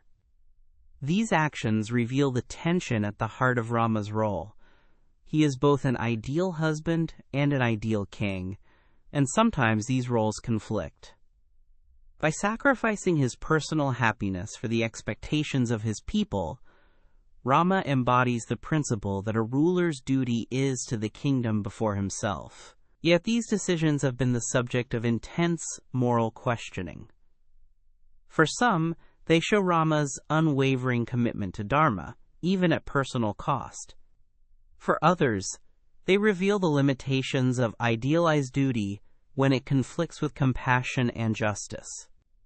Sita's suffering reminds us that dharma is not always perfect in its application, and that ideals pursued rigidly can bring pain.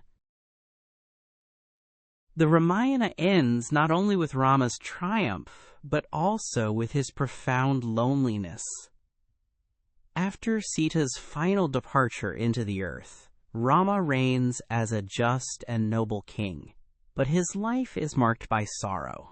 His reign, known as Rama Rajya, becomes the model of ideal governance, where justice, prosperity, and harmony prevail. Yet behind this golden age lies the personal cost of sacrifice, showing that the upholding of dharma often demands suffering. Rama's humanity, his struggles and sorrows, make him a relatable figure, one who embodies ideals while facing the same imperfections and pains of mortal life. Philosophically, Rama's incarnation teaches that preservation of dharma in the human world is not a matter of divine miracles alone, but of human choices, sacrifices, and integrity. Unlike earlier avatars who saved the cosmos through dramatic acts, Rama demonstrates the quiet strength of daily adherence to principles, even when it leads to loss. His life shows that dharma is not easy to live by, that it often presents conflicting duties, and that it demands courage and endurance. His greatness lies not in perfection, but in his willingness to act with integrity, even in impossible situations. In cultural life, Rama remains one of the most beloved figures of India and beyond. The Ramayana is retold in countless languages, adaptations, and art forms, from the classical Sanskrit epic to the Tamil Kamban Ramayana, the Ramcharitmanas of Tulsidas, and the shadow plays of Southeast Asia. Each retelling emphasizes different aspects of his story, but all affirm his role as an ideal man striving in an imperfect world. The festival of Diwali, celebrated across India, commemorates his return to Ayodhya after exile, symbolizing the triumph of light over darkness, of dharma over adharma. Temples dedicated to Rama, such as those in Ayodhya, resonate with devotion, while his name itself is chanted as a mantra of protection and peace. On a psychological level, Rama symbolizes the ideal self within each human being, striving for integrity in the face of conflicting desires and duties. His exile represents the trials of life, his grief the vulnerability of the heart, his victories the triumph of perseverance, and his sacrifices the cost of living by principles.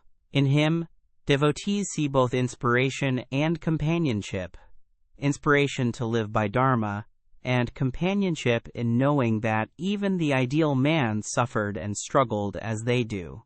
His avatar teaches that divinity is not distant, but lived through human experience, that Vishnu as Rama entered the world not to escape its imperfections, but to show how to navigate them. Thus, the seventh avatar of Vishnu, Rama, is the ideal man in an imperfect world. His life is a tapestry of triumph and sorrow, of devotion and sacrifice, of love and loss. He is the perfect son, the devoted husband, the loyal brother, the noble king. Yet he is also the man who wept for his wife, who suffered exile, who faced criticism, and who ruled in loneliness. Through Rama, Vishnu reveals that preservation of dharma requires more than divine power. It requires human integrity. His story endures not because it presents a flawless hero, but because it presents a profoundly human one, embodying ideals while grappling with imperfection. Rama teaches that in a world where dharma is fragile and conflicts are inevitable, the true task of humanity is not to avoid suffering, but to live with integrity, compassion, and devotion in the midst of it. In this way, Rama remains forever the embodiment of the ideal man, guiding humanity through the imperfect world with the light of dharma. Part 8. Krishna, the God who plays, fights, and teaches. The eighth incarnation of Vishnu is Krishna, perhaps the most beloved and multifaceted of all the avatars. Krishna's life, as told in the Mahabharata, the Bhagavata Purana, and countless regional traditions, is an endless ocean of stories, divine play, heroic deeds, profound teachings, and moments of tenderness. He is at once a mischievous child stealing butter, a cowherd playing the flute for the gopis, a slayer of demons, a strategist on the battlefield, and the supreme teacher delivering the Bhagavad Gita. Unlike Rama, who is remembered as the ideal man striving within the limits of humanity, Krishna openly reveals the paradox of the divine, playful and profound, personal and cosmic, human in his relationships yet infinite in his wisdom. Through Krishna, Vishnu preserves dharma not only by destroying tyrants, but also by showing humanity how to live with joy, love, and awareness amidst the turmoil of existence. Krishna's birth itself is wrapped in drama and divine intervention. Born to Devaki and Vasudeva in Mathura, he entered the world during a time of tyranny under the cruel king Kamsa, his maternal uncle. Prophecies foretold that the child of Devahe would be Kamsa's destroyer, and thus the king imprisoned the couple and slew their first 6 children. When Krishna was born as the 8th, divine arrangements allowed Vasudeva to carry the infant across the Yamuna River to Gokul, where he was raised by Yashoda and Nanda among cowherds. This infancy already carried the theme of cosmic preservation. In Krishna's fragile form lay the power to end a tyrant's reign and restore dharma. His childhood in Gokul became a period of playful miracles, where the divine chose to reveal itself in sweetness and joy. The stories of Krishna as a child are among the most cherished in Hindu imagination. Known as the butter thief, he delighted in stealing butter from his mother Yashoda's kitchen, his antics earning him both scolding and affection. These episodes are not mere tales of mischief, but reveal the intimate, approachable nature of the divine. Vishnu, preserver of the cosmos, does not remain aloof, but takes joy in play, reminding humanity that divinity is not only in solemnity, but also in laughter and delight. The famous episode where Yashoda looks into Krishna's mouth and sees the entire universe is a profound expression of this paradox. The child who plays in the courtyard contains within himself the infinite cosmos, the small and the infinite united in one form. As Krishna grew, his divine role expanded into acts of protection and heroism. He defeated numerous demons sent by Kamsa, from the monstrous Putana who tried to poison him, to the whirlwind demon Trinavarta, to the giant serpent Kaliya whom he subdued by dancing upon his many heads. Each of these victories symbolizes the triumph of life over death, dharma over adharma, and playfulness over cruelty. The slaying of Kamsa marked the end of one era of tyranny, with Krishna stepping fully into his role as protector of righteousness. Yet Krishna's mission did not stop at killing demons. It extended into shaping the destiny of the entire world, particularly through his role in the Mahabharata. One of the most enchanting aspects of Krishna is his relationship with the gopis of Vrindavan, especially with Radha. The stories of the Rasa Leela, the divine dance, where Krishna multiplies himself so that each gopi feels his presence, represent the intimacy between the soul and the divine. Radha, in particular, becomes the symbol of supreme devotion, her love for Krishna transcending social norms and personal desires. These stories have inspired centuries of poetry, music, and art, celebrating Krishna as the embodiment of divine love. Yet these playful, romantic tales are not mere folklore. They convey a deep theological truth that the divine relates to the soul not only as ruler or judge, but as beloved, creating a path of bhakti, devotion, where love becomes the highest form of worship. Krishna's adult life brought him into the center of political and cosmic struggles. He became the protector of the Yadava clan, guided kings, and restored order in turbulent times. Yet it is in the great epic of the Mahabharata that Krishna's role as preserver of dharma shines most brilliantly. As friend and charioteer of Arjuna, he refuses to take up arms himself in the war of Kurukshetra, but becomes the guiding strategist, whose wisdom ensures the victory of the Pandavas. His counsel, diplomacy, and tactical brilliance, whether in slaying Jarasandha, orchestrating Bhishma's downfall, or guiding Arjuna in battle, all reflect the subtle ways in which Vishnu intervenes, not always with brute force, but often with wisdom and strategy. Krishna embodies the intelligence of preservation, the ability to uphold dharma not only through might, but through cunning and foresight. The most enduring contribution of Krishna to human thought is, of course, the Bhagavad Gita, the dialogue with Arjuna on the battlefield of Kurukshetra. Here, Krishna transcends his roles as warrior, friend, and charioteer to reveal himself as the supreme being, the source and sustainer of the universe. To the despondent Arjuna, who recoils from the prospect of killing his kin, Krishna teaches the imperishable nature of the soul, the necessity of action without attachment, the paths of knowledge, devotion, and selfless service. He reveals the vision of his cosmic form, terrifying and sublime, where all beings emerge and dissolve within him. The Gita transforms the battlefield into a stage for the highest spiritual teaching, making Krishna not only a participant in the Mahabharata, but its ultimate teacher, guiding humanity toward liberation. Philosophically, Krishna embodies the principle that life is a play, a lila, where the divine engages with the world not in grim necessity but in joyous expression.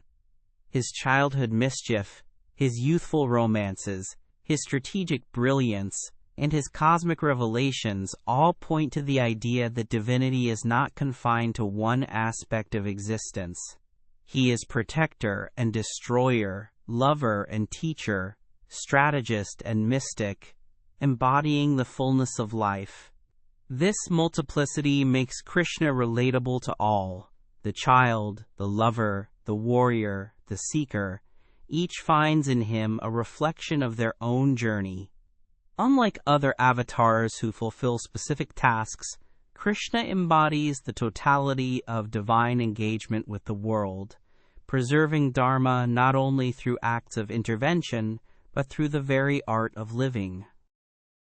Culturally, Krishna has been a source of boundless inspiration. The Bhakti movement drew heavily upon his image, with saints like Mirabai, Surdas, and Chaitanya Mahaprabhu pouring their devotion into songs of love and surrender to Krishna. His flute, his dance, his dark blue form, and his divine smile became symbols of the soul's longing for union with the divine. Temples dedicated to Krishna, From Vrindavan and Mathura to Jagannath Puri and Dwarka, are centers of vibrant devotion. Festivals like Janmashtami celebrate his birth with joy, while Holi, the festival of colors, recalls his playful spirit. Across regions and centuries, Krishna has remained not only a god, but a companion, a beloved, a friend, whose stories bind together the spiritual and the everyday.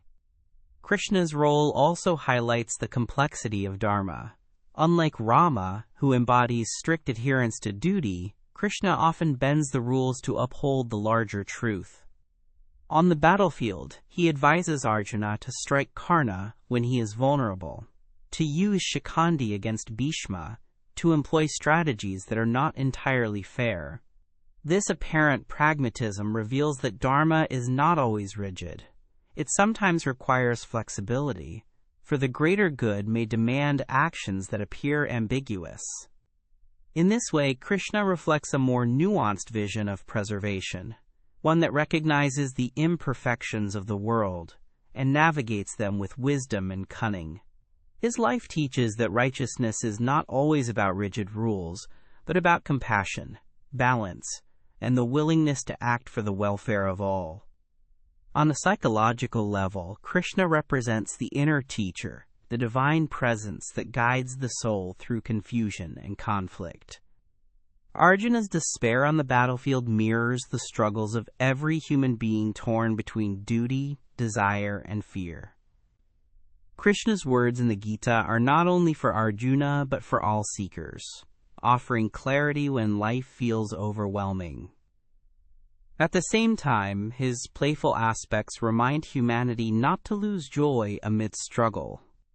He embodies the paradox of existence, that life is serious in its consequences yet playful in its essence, that the world is both a battlefield and a playground. To live with Krishna is to embrace both struggle and joy, both responsibility and freedom. Thus, the eighth avatar of Vishnu, Krishna, is the god who plays, fights, and teaches. From his mischievous childhood in Gokul to his romantic dances in Vrindavan, from his victories over tyrants to his guidance of Arjuna, Krishna embodies the fullness of divine engagement with the world. He shows that preservation of dharma is not only about slaying demons or upholding rules, but about teaching humanity how to live, love, and act with awareness. His play reveals the sweetness of divinity, his battles reveal the necessity of action, and his teachings reveal the path to liberation.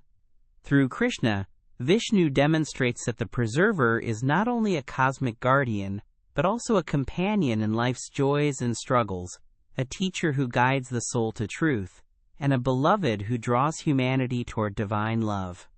In Krishna, the infinite dances in human form, preserving the cosmos not only with power but with play. Part 9. Buddha, Vishnu's peaceful incarnation? The ninth avatar of Vishnu is one of the most debated and fascinating of the Dashavatara, the Buddha, the enlightened one who renounced worldly life to teach compassion, non-violence, and detachment from desire.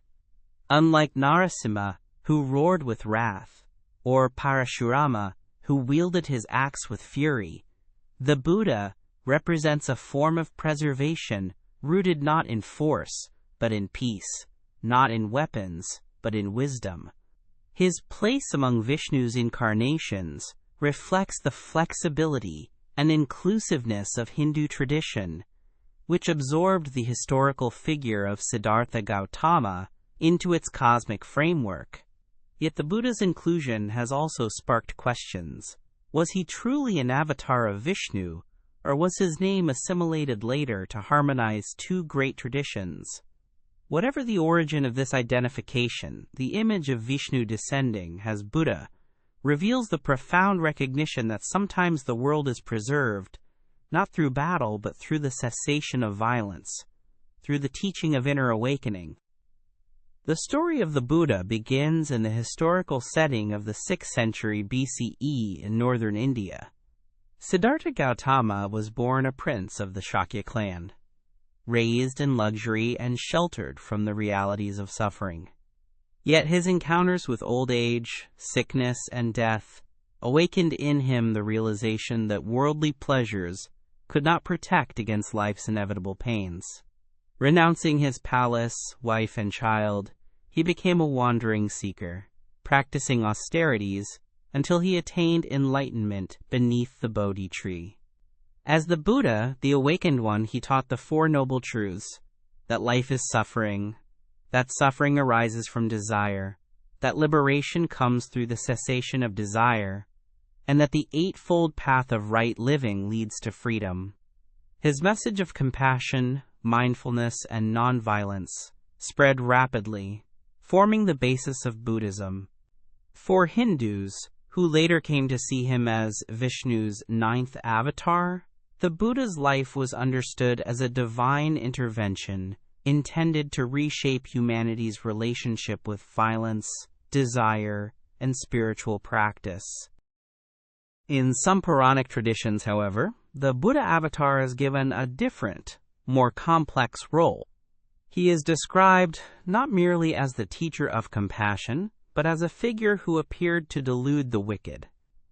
The texts claim that at the end of the Dvapara Yuga, Vishnu descended as Buddha to lead the asuras and those opposed to dharma away from Vedic sacrifices, which had degenerated into ritualism devoid of meaning.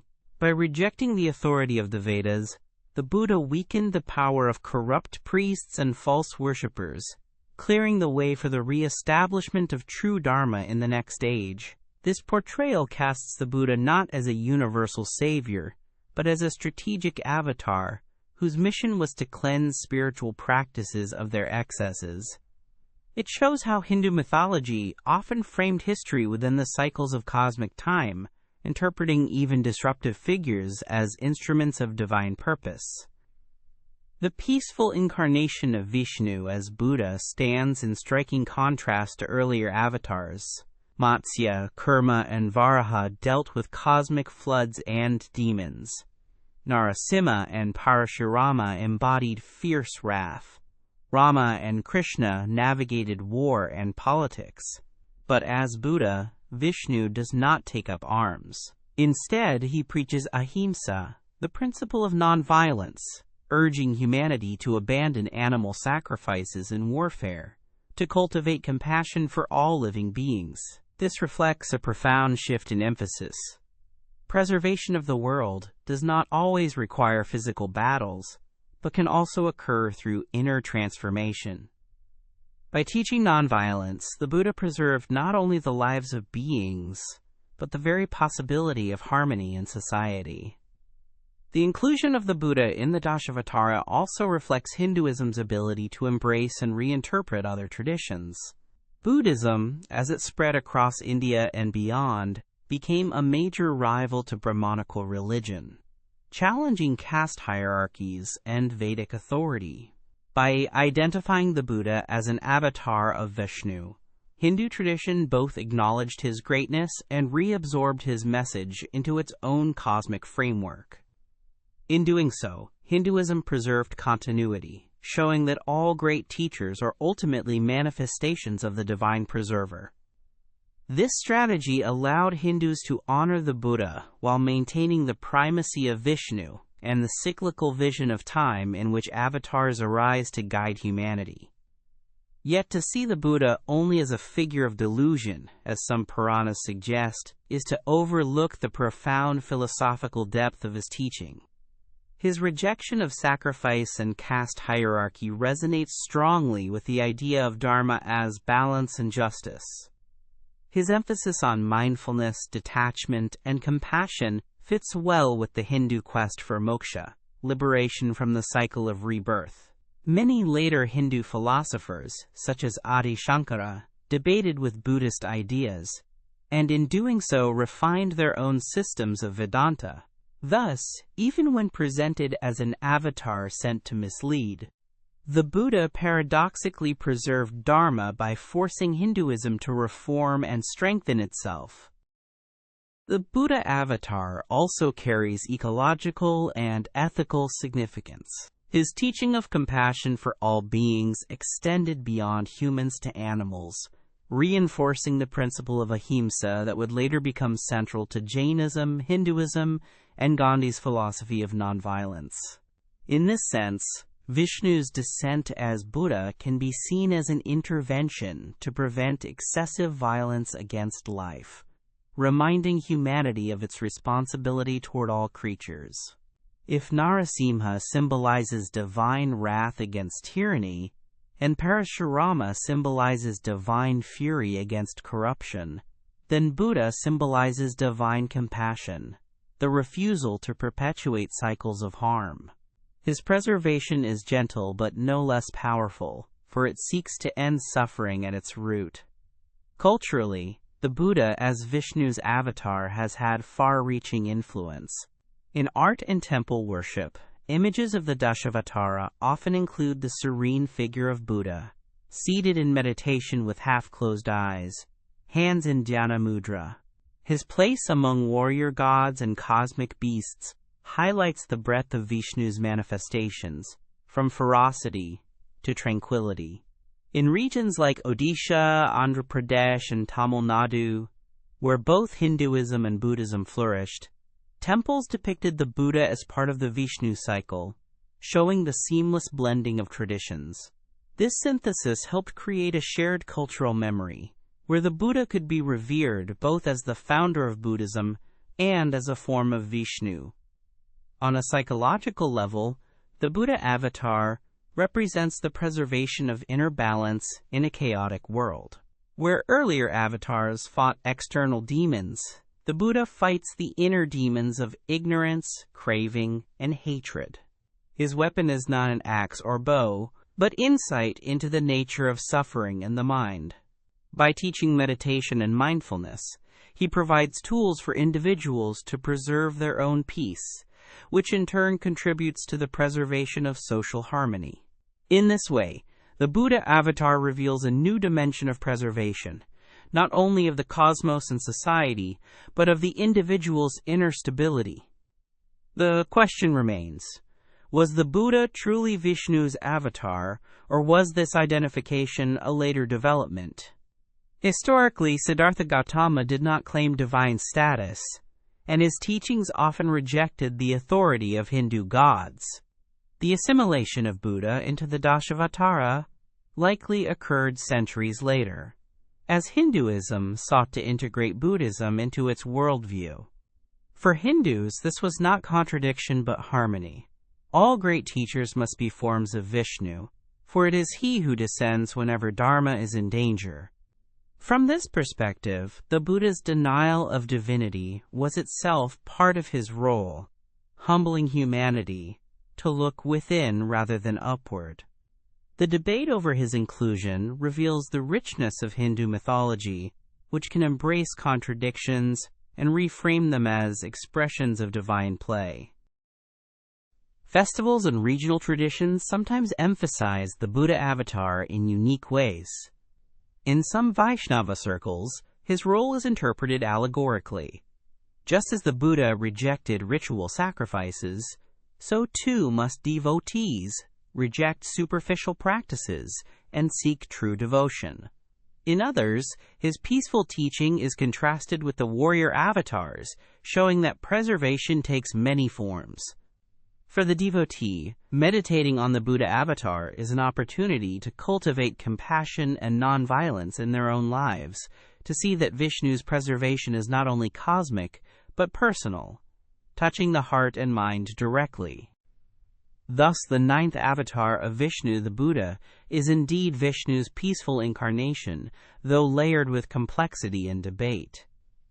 His life and teaching demonstrate that preservation of the world does not always require battles or cosmic interventions, but sometimes demands silence, meditation, and compassion. He appears not with weapons, but with words, not to conquer, but to awaken. Whether seen as a teacher of compassion or a divine strategist who rebalanced religion, his role in the Dashavatara reflects the adaptability of Vishnu's preservation, capable of shifting from wrath to peace, from battlefields to monasteries. The Buddha avatar reminds humanity that the truest preservation lies in ending suffering, in transforming the heart, and in cultivating peace in a world torn by desire and violence. In this way, Vishnu's ninth incarnation reveals the gentle side of divine intervention, showing that even the preserver of the cosmos sometimes preserves by teaching humanity to let go. Part 10. Kalki, the future rider who ends the age of darkness. The 10th and final avatar of Vishnu is Kalki, the yet-to-appear incarnation who is destined to come at the end of the current cosmic age, the Kali Yuga. Unlike the other 9 avatars whose stories are rooted in myth, history, and devotion, Kalki is a vision of the future, a promise, and a warning. He is described as a mighty rider upon a white horse, wielding a blazing sword, descending to destroy the forces of darkness and restore dharma in a world where it has all but disappeared. In Kalki, the cycle of preservation takes its final form, not in gentle guidance or subtle intervention, but in decisive destruction, sweeping away the corruption of the age so that creation may begin anew. The imagery of Kalki reflects the cosmic rhythm of time in Hindu thought, where creation, preservation, and destruction are not linear but cyclical, and where Vishnu's preservation ultimately requires the renewal of the world through fire and sword. The Kali Yuga, the present age, is described in Hindu scriptures as a time of decline, when virtue diminishes, ignorance and greed prevail, and society falls into chaos. Dharma, represented as a bull standing on 4 legs, is said to lose 1 leg in each age. In the Satya Yuga, Dharma stands firm on all 4 legs, in the Treta Yuga on 3, in the Dvapara Yuga on 2, and in the Kali Yuga it falters on just 1.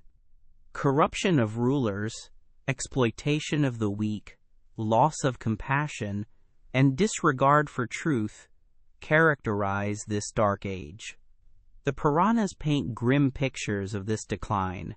Children no longer respect their parents, rulers become tyrants, wealth becomes the sole measure of status, and violence becomes commonplace. Yet alongside this darkness lies the hope of renewal, for the coming of Kalki is promised, as the moment when the cycle will turn, when the decay of Kali Yuga will end, and the golden age of Satya Yuga will begin anew. The descriptions of Kalki in the Puranas are vivid and striking.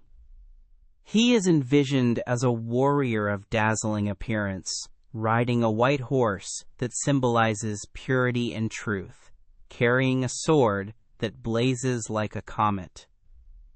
His mission is nothing less than the annihilation of adharma, the destruction of those who perpetuate corruption and cruelty. Unlike Buddha, who preserved through compassion and nonviolence, Kalki preserves by destroying, embodying the paradox that preservation sometimes requires total dissolution. Just as fields must be cleared of weeds before new crops can grow, so too must the world be cleansed of its accumulated darkness before a new age can flourish. Kalki is therefore both destroyer and preserver, carrying within himself the paradoxical truth that endings are also beginnings. In Hindu cosmology, time is cyclical, unfolding in vast ages or yugas. Each cycle of 4 yugas repeats endlessly, like the turning of a cosmic wheel. The Kali Yuga, the darkest of the ages, is not permanent, but only one phase in this cycle. The coming of Kalki signals the end of this cycle and the beginning of a new Satya Yuga, an age of truth and virtue. This cyclical vision contrasts with linear notions of history, suggesting that decline is not final, but always followed by renewal. Kalki embodies this hope of renewal, standing as a beacon of assurance that no matter how dark the age, divine intervention will come to restore balance. The image of Kalki also resonates deeply with human psychology and social reality. Every society at times feels the weight of decline, corruption, violence, injustice, and the loss of values. The idea of a future savior who will set things right reflects a universal longing for justice. Yet Hindu thought places this savior not in a distant heaven but in the cycle of time itself, as Vishnu's final avatar who will ride forth when the moment is ripe. Kalki's sword, blazing with light, represents the clarity that cuts through ignorance, the force that destroys falsehood. His horse, white and swift, represents the purity of truth and the unstoppable speed of change. Together, they symbolize the divine force that sweeps away the old to make way for the new. Unlike earlier avatars, Kalki's story is not complete. It is a prophecy, a vision of what is to come, and thus it leaves space for interpretation and imagination. For some, Kalki is understood literally as a future divine figure who will appear at the end of Kali Yuga. For others, Kalki is symbolic, representing the inner awakening that comes when ignorance is destroyed by knowledge, when the individual soul turns toward dharma. On this level, the rider on the white horse may not be an external figure, but the inner self, the force of truth that emerges to end the darkness of ignorance within the heart. The myth of Kalki thus speaks not only of cosmic cycles but also of personal transformation, reminding humanity that every ending is a chance for renewal, and every moment of despair carries within it the seed of hope. In cultural imagination, Kalki has remained a powerful figure of inspiration. Artists depict him as a radiant warrior on horseback, sword uplifted, ready to charge into battle against the forces of decay. Poets have sung of his coming as the dawn that follows the darkest night. In popular devotion, the name of Kalki is sometimes invoked in times of crisis, as a reminder that divine justice will not be absent forever. In some traditions, prophecies describe Kalki being born in Shambhala, a hidden village, from where he will emerge when the world is at its lowest ebb. These prophecies add a layer of mystery and anticipation, blending mythology with the human yearning for a savior. Philosophically, Kalki's avatar raises profound questions about the nature of destruction and preservation. If Vishnu is the preserver, why must he destroy? The answer lies in the Hindu understanding of creation as cyclical. Preservation does not mean holding on to what has decayed beyond repair. To preserve dharma, sometimes the structures of adharma must be swept away. Just as Parashurama destroyed corrupt kshatriyas to restore balance, Kalki will destroy the corruption of the entire age. His destruction is not mindless violence, but purposeful renewal.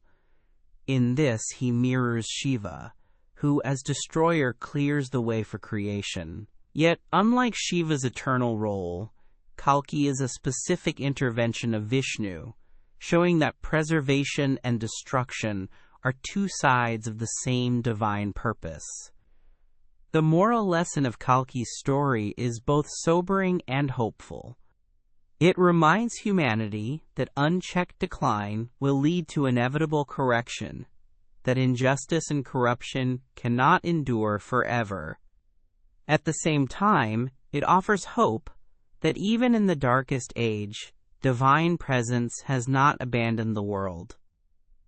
Kalki's blazing sword assures that truth will not be extinguished, that dharma will rise again. On a personal level, the myth invites reflection. What are the forces of Kali Yuga within one's own life? Greed, anger, delusion, and how can they be destroyed to make way for renewal? In this sense, the coming of Kalki can be anticipated not only as a distant event, but as an inner possibility, whenever the soul chooses to end its own age of darkness. In the wider framework of the Dashavatara, Kalki completes the arc of divine intervention. The first avatars, Matsya, Kurma, Varaha, preserved the cosmos at its foundations. Narasimha and Vamana confronted tyrants and restored balance through paradoxical forms. Parashurama, Rama, and Krishna preserved dharma in human society through war, rule, and teaching. Buddha preserved through peace, compassion, and inner transformation. Finally, Kalki will end the cycle, not with subtle teaching or hidden play, but with open force, sweeping away the last remnants of a dharma. Together, the avatars form a complete picture of preservation, from saving seeds in the flood to restoring the earth, from slaying demons to teaching wisdom, from gentle compassion to fierce destruction. Kalki's role is the culmination of this arc, the final assurance that dharma will always return, no matter how deep the darkness. Thus, the 10th avatar of Vishnu, Kalki, stands as the rider of the future, the destroyer of darkness, the preserver through renewal. His image as a warrior on a white horse, sword blazing, galloping across the horizon of time, reminds humanity that history itself is a cycle of decline and rebirth. His coming is awaited not with fear but with hope, for it signals the dawn of a new age, the return of truth, compassion, and harmony. Yet his message also speaks to the present, that within each individual lies the possibility of Kalki, the power to end ignorance and begin anew. In this way, Vishnu's final avatar is not only the close of an age, but the promise of eternal renewal, assuring that dharma, though shaken, will never be destroyed. Through Kalki, Vishnu reveals that the preservation of the world sometimes requires destruction, but that destruction is never the end. It is the gateway to a brighter beginning.